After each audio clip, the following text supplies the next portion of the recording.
Մարտի 1-ի զոհերից մեկի զինծառայող Տիգրան Աբգարյանի մայրը Ռուզաննա Հարությունյանը չի բացառում այն վարկածը, թե իր որդուն կարող է սպանած լինել ոստիկանության զորքերի նախկին հրամանատար Գրիգոր Գրիգորյանը։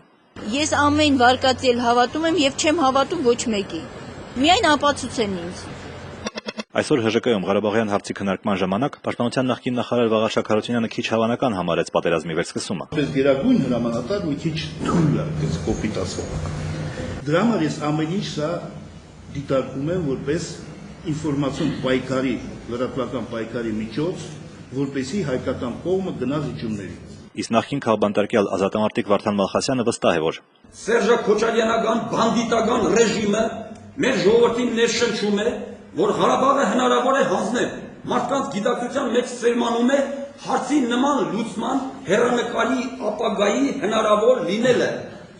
Մարտի 1-ի գործով դատապարտված Ալեքսանդր Արզումանյանի, Սուրեն Սիրունյանի, Մեսնիկ Մալխասյանի, Հակոբ Հակոբյանի, ինչպես նաև Սասուն Միքայելյանի փաստաբանները դիմել են վերաքննիչ դատարան։ Առաջին ատյանի որոշումները բեկանելու եւ արդարացման դատավճիռ կայացնելու միջնորդությամբ։ Վերաքննիչ դատարանը բոլոր դատավճիռները թողեց անփոփոխ։ Համաներմամբ ազատ արձակված ԱԺ պատգամավոր Մեսնիկ Մալխասյանը խորհրդարան գնալուց չի հրաժարվում։ Ամեկ+-ի հետ զրույցում նա ասաց. Երբ գնացել